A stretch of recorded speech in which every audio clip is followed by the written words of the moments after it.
Star ഹെൽത്തിനെ കുറിച്ച് ഒരു video ചെയ്താൽ വലിയ ബുദ്ധിമുട്ടാണ്. ആ വീഡിയോയുടെ താഴെ നിറച്ച് ക്ലെയിം റിജക്റ്റ് ആയവരുടെ സങ്കടങ്ങളും പരാതി പ്രവാഹങ്ങളും അരിശം തീർക്കലുമാണ്. എന്തുകൊണ്ട് കമ്പനികൾ ഇങ്ങനെ ക്ലെയിം റിജക്റ്റ് ചെയ്യുന്നു? ഇതാണ് നമ്മൾ ഇന്ന് വിശദമായിട്ട് വിലയിരുത്തുന്നത്.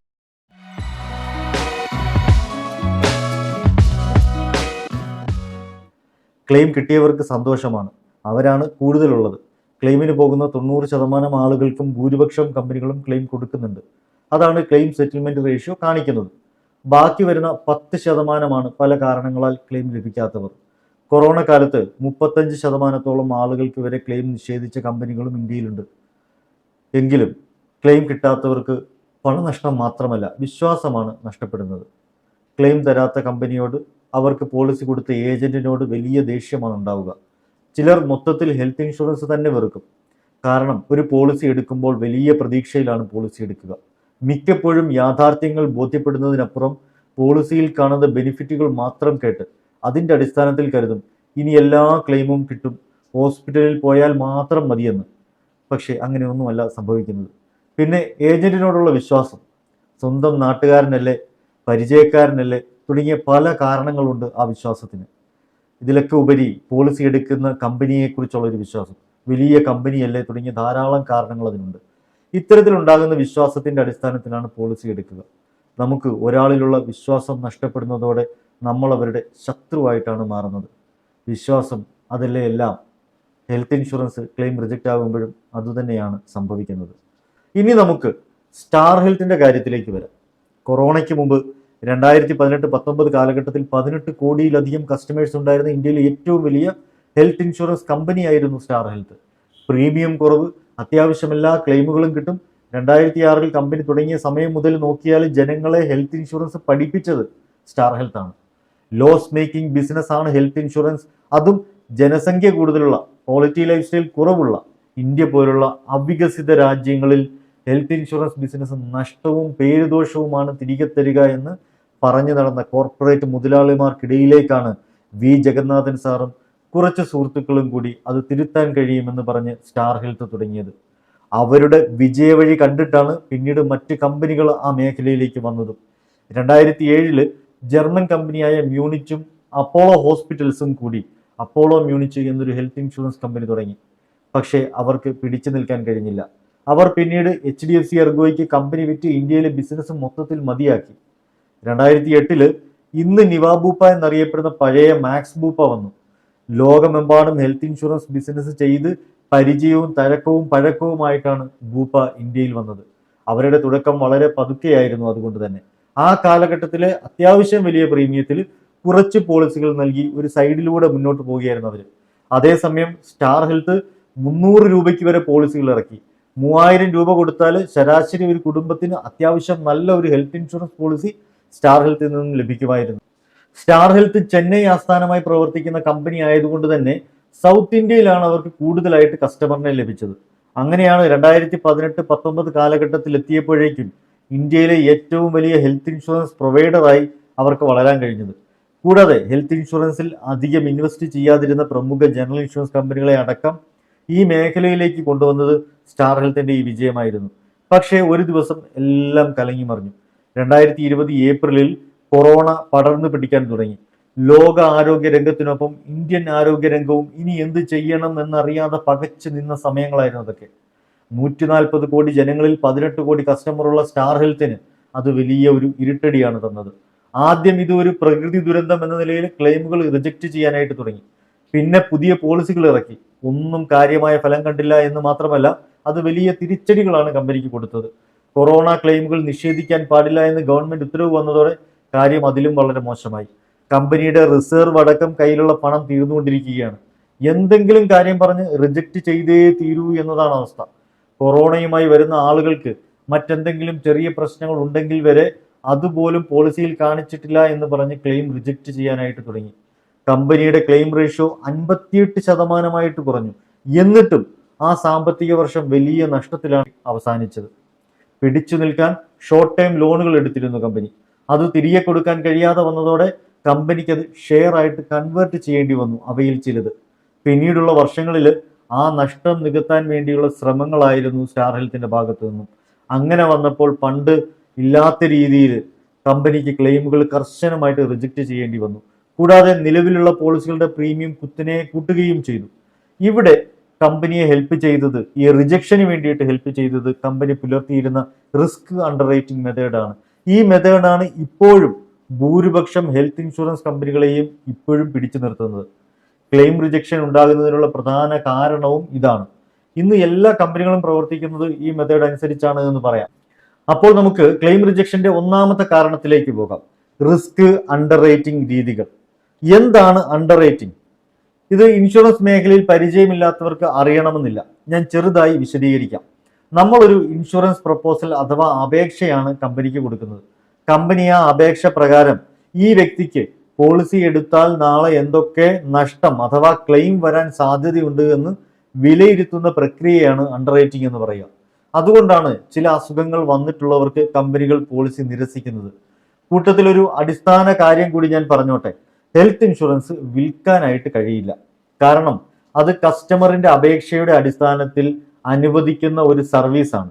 അതിന് എലിജിബിൾ ആയവർക്ക് മാത്രമേ കൊടുക്കാൻ കഴിയൂ. അതുകൊണ്ട് പണമുള്ളവർക്കെല്ലാം ഇത് വാങ്ങാനായിട്ട് കഴിയില്ല. കമ്പനിക്ക് അത് എല്ലാവർക്കും വിൽക്കാനായിട്ടും കഴിയില്ല. ഇത് ഒരു സർവീസാണ്. പരസ്പരം രണ്ട് കൂട്ടരും അറിഞ്ഞുള്ളൊരു സർവീസാണ്. അതുകൊണ്ടാണ് ഇതിന് ഇടനില നിൽക്കുന്ന ഏജന്റിന് IRDA അഥവാ ഇൻഷുറൻസ് റെഗുലേറ്ററി അതോറിറ്റിയുടെ സർട്ടിഫിക്കേഷൻ നിർബന്ധമാക്കിയിരിക്കുന്നത്. അതുകൂടാതെ അവരൊരു സിലബസ് വെച്ച് പഠിപ്പിച്ച് എക്സാം എഴുതി അതിൽ 35%-ലധികം മാർക്ക് വാങ്ങുന്നവർക്ക് മാത്രമാണ് സർവീസ് കൊടുക്കാൻ അനുവദിച്ചിരിക്കുന്നത്. ഇപ്പോൾ മനസ്സിലായില്ലേ കാര്യം സീരിയസ് ആണ് എന്ന്. അതുകൊണ്ട് ഇനി ഇൻഷുറൻസ് ഏജന്റിനെ സെലക്ട് ചെയ്യുമ്പോൾ ഇത്തിരി ശ്രദ്ധിക്കുക. ഇങ്ങനെ കൊടുക്കുന്ന പോളിസിയുടെ റിസ്ക് വിലയിരുത്തുന്നതിന്റെ ആദ്യ പടി ഇൻഷുറൻസ് ഏജന്റിൽ നിന്നാണ് തുടങ്ങുന്നത്. അഥവാ ഇൻഷുറൻസ് ഏജന്റ് ആണ് പ്രൈമറി അണ്ടർ റൈറ്റർ. അവർ കസ്റ്റമറിന്റെ രോഗവിവരങ്ങൾ, പ്രായം, മറ്റ് സാഹചര്യങ്ങൾ വിലയിരുത്തി മാത്രമാണ് അപേക്ഷ നൽകാൻ നിങ്ങൾക്ക് അർഹതയുണ്ടോ എന്ന് പറയുക. അതിനുശേഷമാണ് കമ്പനിയുടെ ഡോക്ടർമാർ അടങ്ങുന്ന മെഡിക്കൽ ടീം നിങ്ങളുടെ അപേക്ഷ വിലയിരുത്തുന്നത്. പല അസുഖങ്ങളും അതിൻ്റെ ചെറിയൊരു സാധ്യത ഉണ്ടെങ്കിൽ പോലും റിജക്റ്റ് ചെയ്യപ്പെടുന്നത് ഇവിടെ നിന്നാണ്. അതിന് ഓരോ കമ്പനിക്കും ഓരോ ഇൻഷുറൻസ് പ്ലാനുകൾക്കും ഓരോ നിശ്ചിത ഗൈഡ് ലൈൻസും ഉണ്ടാകും. ഇന്ന കണ്ടീഷൻ ഉള്ളവർക്ക് കൊടുക്കാം, ഇന്ന അസുഖമുള്ളവർക്ക് കൊടുക്കാൻ കഴിയില്ല, 60 വയസ്സ് കഴിഞ്ഞാൽ മെഡിക്കൽ ടെസ്റ്റ് വേണം എന്നിങ്ങനെ കണ്ടീഷൻസ് എല്ലാം അതിൽ പറയും. ആ പ്രോസസ്സിന് പറയുന്ന പേരാണ് അണ്ടർ റൈറ്റിംഗ്. പക്ഷേ ഇവിടെ ഭൂരിപക്ഷവും ഈ പ്രോസസ്സ് നടക്കുന്നത് കസ്റ്റമറിന്റെ സ്വമേധയാ ഉള്ള വെളിപ്പെടുത്തലിന്റെ അടിസ്ഥാനത്തിലാണ്. ഇവിടെ അതിബുദ്ധിമാനായ ഒരു കസ്റ്റമർ ആണെങ്കിൽ പലതും മറച്ചു വെച്ച് അദ്ദേഹത്തിന് പോളിസി എടുക്കാൻ കഴിയും. ഇനി ടാർഗറ്റ് അച്ചീവ് ചെയ്യാൻ കഷ്ടപ്പെടുന്ന ഒരു ഇൻഷുറൻസ് സ്റ്റാഫ് ആണെങ്കിലോ, ഇത്തരം വിവരങ്ങളൊന്നുമില്ലാത്ത ഒരു ഏജന്റ് ആണെങ്കിലോ ഇതൊന്നും കസ്റ്റമറിനോട് ചോദിക്കണമെന്നില്ല. അതുകൊണ്ടാണ് ഇവിടെ അത് വിശദമായിട്ട് തന്നെ ഞാൻ വിവരിക്കാൻ ആഗ്രഹിക്കുന്നത്. അല്ലെങ്കിൽ ഇതൊന്നും പ്രപ്പോസലിൽ കാണിക്കാതെ പോളിസിയുടെ അപേക്ഷ കമ്പനിക്ക് കൊടുക്കും. കമ്പനി അവർക്ക് മുമ്പിൽ വന്ന അപേക്ഷയുടെ അടിസ്ഥാനത്തിൽ പോളിസി കൊടുക്കും. പിന്നെയാണ് ശരിയായ യാഥാർത്ഥ്യങ്ങൾ പുറത്തു വരുന്നത്. ഒരു അസുഖമോ ആക്സിഡന്റോ ആയി ഈ കസ്റ്റമർ ആശുപത്രിയിൽ ചെല്ലും. അവിടെ നിന്ന് ആരോഗ്യ ഇൻഷുറൻസ് ഉണ്ട് എന്ന വിശ്വാസത്തിൽ ക്യാഷ്ലെസ് ക്ലെയിമിന് കമ്പനിക്ക് റിക്വസ്റ്റ് അയക്കുമ്പോൾ ഹോസ്പിറ്റലിൽ ഇരിക്കുന്ന സ്റ്റാഫുകൾ അല്ലെങ്കിൽ ഹോസ്പിറ്റൽ കസ്റ്റമർ പറഞ്ഞതും ഡോക്ടർ അവരുടെ അറിവിൽ നിന്ന് അത് മനസ്സിലാക്കിയതും നേഴ്സ് ടെസ്റ്റ് ചെയ്തപ്പോൾ കണ്ടെത്തിയതും അടക്കം എല്ലാം എഴുതി ഡോക്യുമെന്റ് ആക്കി ഇതേ കമ്പനിക്ക് അയച്ചു കൊടുക്കും. ഇങ്ങനെ എഴുതി അയക്കുന്ന ഡോക്യുമെന്റ്സിന് മൊത്തത്തിൽ പറയുന്ന പേര് ഇൻ ഹൗസ് കേസ് ഷീറ്റ് എന്ന് പറയും. ഇതെല്ലാം ഉണ്ടാവും. അവിടെ നാവുകളല്ല സംസാരിക്കുന്നത്, തെളിവുകളാണ്. കമ്പനിയിൽ പോളിസി എടുക്കാൻ നേരം ആപ്ലിക്കേഷനിൽ പറയാത്ത കാര്യങ്ങളുണ്ടെങ്കിൽ അവർ ക്ലെയിം റിജക്റ്റ് ചെയ്യും. ഗുരുതരമായ കാര്യങ്ങളാണ് അത് എന്നുണ്ടെങ്കിൽ പോളിസി തന്നെ ക്യാൻസൽ ചെയ്യുകയോ അല്ലെങ്കിൽ ആ മെമ്പറിനെ പോളിസിയിൽ നിന്ന് ഒഴിവാക്കുകയോ ചെയ്യും. ഇവിടെയാണ് യഥാർത്ഥ അണ്ടർ റൈറ്റിംഗ് നടക്കുന്നത്. അതിന് കാരണം അപേക്ഷ നൽകിയപ്പോൾ കസ്റ്റമർ പറഞ്ഞതും ഏജന്റ് സർട്ടിഫൈ ചെയ്തതുമായ കാര്യങ്ങൾ മാത്രമാണ് കമ്പനിക്ക് അറിയുക. ഒരു റിയൽ ഇൻസിഡന്റ് വരുമ്പോൾ മാത്രമാണ് അതിനെ കൃത്യമായിട്ട് വിലയിരുത്താനായിട്ട് കമ്പനിക്ക് കഴിയുക. ആ ടൈമിലെ ഈ വിശദമായ വിലയിരുത്തൽ മൂലമാണ് ഭൂരിപക്ഷം ക്ലെയിമുകളും റിജക്റ്റ് ആകുന്നത്. ഇൻഷുറൻസ് എന്ന് പറയുന്നത് ഉത്തമ വിശ്വാസ സിദ്ധാന്തം അഥവാ അറ്റ്മോസ്റ്റ് ഗുഡ് ഫെയ്ത്ത് എന്ന തത്വത്തിന്റെ അടിസ്ഥാനത്തിലാണ് പ്രവർത്തിക്കുന്നത്. കമ്പനിക്ക് കസ്റ്റമറിലുള്ള ഉത്തമ വിശ്വാസം, കസ്റ്റമറിന് കമ്പനിയിലുള്ള ഉത്തമ വിശ്വാസം, ഈ രണ്ട് കൂട്ടരുടെയും വിശ്വാസം ഉറപ്പിക്കുന്നത് ഇടനില നിൽക്കുന്ന സത്യസന്ധനും ലാഭമോഹിയുമല്ലാത്ത ഏജന്റാണ്. ഇതാണ് ഇൻഷുറൻസിന്റെ അടിസ്ഥാന സംവിധാനം. ഈ പറയുന്ന കാര്യങ്ങൾ എല്ലാം കൃത്യമായി നടന്നാൽ 99% ക്ലെയിമും റിജക്റ്റ് ആവില്ല. അതിന് വിരുദ്ധമായി ഏതെങ്കിലും ഒരു കൂട്ടർ ഇടപെട്ടാൽ ആ പോളിസിയുടെ കാര്യത്തിൽ പ്രശ്നങ്ങൾ വരും. ഇനി ഹോസ്പിറ്റലിൽ നിന്ന് ഏതെല്ലാം രീതിയിൽ കമ്പനികൾക്ക് ഈ വിവരം ലഭിക്കും എന്നുകൂടി ഞാൻ പറഞ്ഞുതരാം. ഒന്നാമത്തത് ഫസ്റ്റ് കൺസൾട്ടേഷൻ പേപ്പർ. ഇതിനെ ഗോൾഡൻ വേർഡ്സ് എന്നാണ് പറയുക. നമ്മൾ ആശുപത്രിയിൽ ചെന്നാൽ ഉടനെ ചിലപ്പോൾ അത് കാഷ്വാലിറ്റിയിലായിരിക്കാം, ചിലപ്പോൾ ഒ പിയിലായിരിക്കാം. അവിടെ നമ്മൾ പറയുന്ന വിവരങ്ങൾ, അതിനെ ഡോക്ടർ അല്ലെങ്കിൽ നേഴ്സ് എഴുതി വെക്കുന്ന രീതിയെല്ലാം നമ്മുടെ ക്ലെയിമിനെ ബാധിക്കും. ഉദാഹരണം പറഞ്ഞാൽ, പനിയായിട്ട് പോയ ആളോട് ശ്വാസം മുട്ടുണ്ടോ എന്ന് ചോദിച്ചാൽ മൂക്കടപ്പാണെങ്കിൽ അതാണ് എന്ന് പറയണം, ശ്വാസം മുട്ട് എന്ന് പറയരുത്. ഇനി ശ്വാസം മുട്ടുണ്ട് എന്ന് പറഞ്ഞാൽ അത് ആസ്മയുടെ ലക്ഷണമായിട്ട് കണക്കാക്കുകയും ചെയ്യും.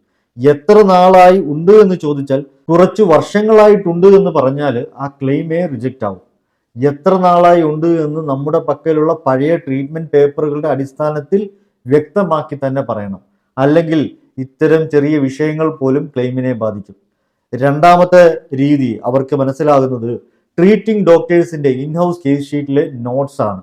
നമ്മൾ അഡ്മിറ്റ് ആയിരിക്കുമ്പോൾ ഡെയിലി ഡോക്ടേഴ്സിന്റെ വിസിറ്റ് ഉണ്ടാകും. ആ സമയത്ത് ഡോക്ടർ നമ്മളോട് സംസാരിക്കുന്നതിന്റെ അടിസ്ഥാനത്തിൽ അവർ എഴുതുന്ന നോട്ട്സ് അതിപ്രധാനമാണ്. അതുകൊണ്ട് അവിടെയും നമുക്ക് ഉറപ്പുള്ളത് മാത്രം പറയുക. ഇനി സർജറി കേസുകളിലാണെങ്കിൽ അനസ്തേഷ്യ ഡോക്ടറിന്റെ നോട്ട്സ് വെരി ഇമ്പോർട്ടൻറ്റ് ഇൻഫർമേഷൻ ആണ്. നിങ്ങൾ മയക്കത്തിൽ പോയാൽ തിരിച്ചു വരണമെങ്കിൽ അദ്ദേഹത്തോട് രഹസ്യ ചികിത്സകൾ അടക്കം എല്ലാം പറയേണ്ടി വരും. അവിടെ ഒന്നും മറച്ചു വെക്കാനായിട്ട് കഴിയില്ല. അതുപോലെ സർജന്റ് നോട്ട്സും കസ്റ്റമർ മറച്ചു വെച്ച വിവരങ്ങൾ കണ്ടെത്താൻ കമ്പനിയെ സഹായിക്കുന്ന ഒന്നാണ്. 2 വർഷം മുമ്പ് എൻ്റെ ഒരു കസ്റ്റമറുടെ ക്ലെയിമും പോളിസിയും അങ്ങനെയാണ് ക്യാൻസൽ ആയതുപോലും. ചെറുപ്പത്തിൽ അപകടം വന്ന് സർജറി ചെയ്തതിൻ്റെ പാട് തലയിലുണ്ട്. അത് ഇപ്പോഴത്തെ സർജൻ അയാളുടെ നോട്ട്സിൽ എഴുതി. അനസ്തേഷ്യ ഡോക്ടർ ആ സംഭവം ദിവസമടക്കം നോട്ട്സിൽ രേഖപ്പെടുത്തി. വളരെ ചെറുപ്പത്തിൽ നടന്നതായതുകൊണ്ട് പോളിസി എടുത്തപ്പോൾ കസ്റ്റമർ നമ്മളോട് ഇതൊന്നും പറഞ്ഞിരുന്നില്ല. പക്ഷേ പിന്നീട് ട്രീറ്റ്മെന്റ് വേണ്ടി വന്നപ്പോൾ ഡോക്ടറിനോട് ആ വിവരങ്ങളെല്ലാം പറഞ്ഞു. ആ ക്ലെയിമും കിട്ടിയില്ല, പോളിസിയിൽ നിന്ന് അദ്ദേഹത്തെ ഒഴിവാക്കുകയും ചെയ്തു. ഇനി മൂന്നാമത് ഏത് വഴിയിലൂടെയാണ് കമ്പനികൾക്ക് ഈ വിവരങ്ങളെല്ലാം കിട്ടാൻ സാധ്യതയുള്ളത്? അത് പ്രീവിയസ് ഹോസ്പിറ്റൽ ഡോക്യുമെന്റുകൾ വഴി. നമ്മൾ പോളിസി എടുക്കും മുമ്പ് തേടിയിട്ടുള്ള ട്രീറ്റ്മെന്റുകളുടെ കൺസൾട്ടേഷന്റെ പേപ്പറുകൾ സംശയമുള്ള സന്ദർഭങ്ങളിൽ കമ്പനി കളക്ട് ചെയ്യും. ചിലപ്പോൾ അതിന് നമ്മുടെ ഇപ്പോഴത്തെ ട്രീറ്റ്മെന്റുമായി യാതൊരു ബന്ധവും കാണില്ല. എങ്കിലും അതിൽ പറഞ്ഞ കാര്യങ്ങൾ പോളിസി എടുത്തപ്പോൾ നമ്മൾ മറച്ചു വെച്ചുവെങ്കിൽ ആ കാരണം പറഞ്ഞ് കമ്പനിക്ക് നമ്മുടെ മേലുള്ള ഉത്തമ വിശ്വാസത്തിന്റെ ലംഘനമായിട്ട് കണക്കാക്കി ക്ലെയിം റിജക്റ്റ് ചെയ്യാനായിട്ട് കഴിയും. നാലാമത്തത് അഡ്മിഷൻ ആവശ്യമില്ലാത്ത രോഗങ്ങൾക്ക് അഡ്മിറ്റായി ചികിത്സിക്കുന്നതും റിജക്ഷന്റെ കാരണമായിട്ട് വരാം. അതിൽ ആദ്യം മനസ്സിലാക്കേണ്ടത് ആശുപത്രികൾ ധർമ്മസ്ഥാപനങ്ങളല്ല. അത് കുത്തക മുതലാളിമാരുടെയും ലാഭക്കൊതിയുള്ള ഡോക്ടേഴ്സിന്റെയും കച്ചവട സ്ഥാപനങ്ങളാണ്. അവർക്കൊരു രോഗിയെ കിട്ടിയാൽ അത് അവരുടെ കസ്റ്റമേഴ്സ് ആയിട്ടാണ് കണക്കാക്കുന്നത്. ചിലപ്പോഴൊക്കെ ആ കസ്റ്റമറിന്റെ അവശത കണ്ട് അവർ അഡ്മിഷൻ തരും. വേണ്ടതും വേണ്ടാത്തതുമായ ടെസ്റ്റുകളെല്ലാം നടത്തും. അവർ അവരുടെ കസ്റ്റമറിന്റെ അവശത മാത്രമായിരിക്കും നോക്കിയിട്ടുണ്ടാവുക. ചിലപ്പോൾ വീട്ടിൽ പോയി ശരിയായി വിശ്രമിച്ചാൽ ആ ക്ഷീണം മാറിയേക്കാവുന്നതുമാണ്. പക്ഷേ ആശുപത്രിയിലെ വിശ്രമം പോലെ വരില്ലല്ലോ വീട്ടിലത്തെ വിശ്രമം. ടെസ്റ്റ് റിസൾട്ടിൽ കാര്യമായ പ്രശ്നം ഒന്നും കാണില്ല. 2-3 ട്രിപ്പ് ഇടുന്നതോടെ ആൾ ഉഷാറാകും. 2 ദിവസം കഴിഞ്ഞ് ഡിസ്ചാർജുമാകും. പക്ഷേ ടെസ്റ്റുകളെല്ലാം കൂടി ഒരു 20,000 അല്ലെങ്കിൽ 30,000 രൂപ ബില്ലുകൾ വരും. ഇൻഷുറൻസ് ഉള്ളത് കൊണ്ട് കിടന്നതാണ് ചിലർ എന്നും മറ്റു ചിലർ എണീറ്റ് നിൽക്കാൻ വയ്യാത്തത് കൊണ്ട് കിടന്നതാണെന്നും പറയും. പക്ഷേ ഇതൊന്നും ഇൻഷുറൻസ് കമ്പനി മനസ്സിലാക്കില്ല. നമ്മളെ ട്രീറ്റ്മെന്റ് ചെയ്ത ഡോക്ടറിനേക്കാൾ ഇൻഷുറൻസ് കമ്പനിയിൽ ഇരിക്കുന്ന ഉദ്യോഗസ്ഥനാണ് അറിവ് എന്ന രീതിയിലാണ് അവർ അഡ്മിഷൻ ആവശ്യമില്ല എന്ന് പറഞ്ഞ് റിജക്റ്റ് ചെയ്യുന്നത്. പ്രത്യേകിച്ച് പനിക്കാലമായാൽ ഇത്തരം റിജക്ഷൻസ് വളരെ പതിവാണ്. രണ്ടാമത്തത്, ഇത്തരം റിജക്ഷൻസ് വരുന്നത് ഫുഡ് പോയിസൺ കേസുകൾക്കാണ്. അതിനെ മറികടക്കാൻ വഴികൾ പലതുണ്ട്. ഇനി ഹോസ്പിറ്റലിൽ IV ട്രിപ്പ് മാത്രം തന്ന കേസുകളിൽ കമ്പനി ക്ലെയിം തരില്ല. അങ്ങനെ വന്നാൽ പിന്നെ അവരുമായി വഴക്കിന് നിന്നിട്ട് വലിയ കാര്യമൊന്നുമില്ല. ഏറ്റവും എളുപ്പ വഴി നിങ്ങളുടെ ക്ലെയിം ജെനുവിൻ ആണ് എന്ന് ഉറപ്പുണ്ടെങ്കിൽ ഉടനെ ഓംബുഡ്സ്മാനെ തന്നെ സമീപിക്കുക. ക്ലെയിം റിജക്റ്റ് ആവുന്നതിന്റെ 5ാമത്തെ കാരണം ഇൻവെസ്റ്റിഗേഷൻ ഫ്രം കമ്പനി സൈഡ് എന്ന് പറഞ്ഞാൽ, ഇപ്പോൾ എല്ലാ കമ്പനികളും അവരുടെ നിലയ്ക്ക് ഇൻവെസ്റ്റിഗേഷൻ നടത്തുന്നുണ്ട്. കസ്റ്റമറിന് പുറമെ ഡോക്ടർമാരും ഹോസ്പിറ്റലുകളും ചേർന്ന് വരെ കമ്പനികളെ പറ്റിക്കാൻ തുടങ്ങി. അങ്ങനെ അതോടെയാണ് അവർ ക്ലെയിം ടൈമിൽ ഡയറക്റ്റ് അന്വേഷണത്തിന് വേണ്ടിയിട്ട് ഏജൻസികളെ ഏർപ്പാടാക്കിയത്. ഈ അന്വേഷണത്തിന് വരുന്ന വ്യക്തി ദൃശ്യം സിനിമയിലെ സഹദേവൻ പോലീസിനെ പോലെ എന്തു പറഞ്ഞാലും വിശ്വസിക്കില്ല. എല്ലാത്തിനെയും സംശയദൃഷ്ടിയോടെ മാത്രമേ കാണൂ. തിരിച്ചും മറിച്ചും ചോദിക്കും. അയൽവക്കങ്ങളിൽ വരെ അന്വേഷിക്കും. നമ്മളുള്ള ജില്ലയിലെ എല്ലാ ഹോസ്പിറ്റലിലും വരെ ചെന്ന് ഹിസ്റ്ററി ചെയ്യുകയും അങ്ങനെ ചികഞ്ഞ് എന്തെങ്കിലും ഒരു തുമ്പ് റിജക്റ്റ് ചെയ്യാൻ കൊണ്ടു കൊടുക്കും കമ്പനിക്ക്. ഇതാണ് ഇവരുടെ ഡ്യൂട്ടി. അത് അവർ കൃത്യമായി ചെയ്യുകയും ചെയ്യും. അവർക്ക് അങ്ങനെ ഒന്നും കിട്ടിയില്ലെങ്കിൽ നിങ്ങൾ രക്ഷപ്പെട്ടു, നിങ്ങളുടെ ക്ലെയിം കൃത്യമായിട്ട് പാസ്സാവുകയും ചെയ്യും. എന്തുകൊണ്ടാണ് കമ്പനികൾ ഇങ്ങനെ ചെയ്യുന്നത്?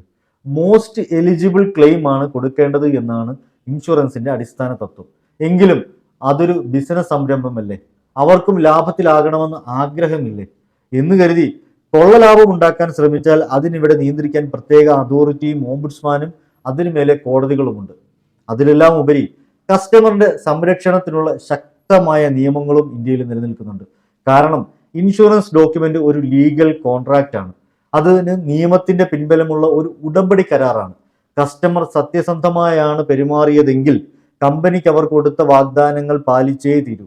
എങ്കിലും കമ്പനികൾക്ക് തന്നെ അവരുടെ കസ്റ്റമറിനെ കുറിച്ച് അന്വേഷിക്കാൻ 5 വർഷം കാലാവധിയും കൊടുത്തിട്ടുണ്ട്. ആ കാലാവധി കഴിഞ്ഞാൽ അന്വേഷണം പാടില്ല.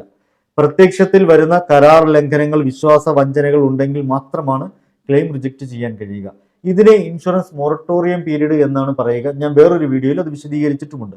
നിങ്ങൾ സത്യസന്ധമായ വിവരങ്ങൾ കൊടുക്കുകയും നിങ്ങളുടെ ഏജന്റ് കൃത്യമായി കാര്യങ്ങൾ കാണിച്ച് പോളിസി ആപ്ലിക്കേഷൻ കൊടുക്കുകയും അതിനനുസരിച്ച് കമ്പനി പോളിസിയും തന്നാൽ ആ പോളിസി തുടർച്ചയായി 5 വർഷം നിലനിർത്തിയാൽ 6ാമത്തെ വർഷം മുതൽ നിങ്ങളുടെ ക്ലെയിം റിജക്റ്റ് ചെയ്യാൻ കമ്പനിക്ക് കഴിയില്ല.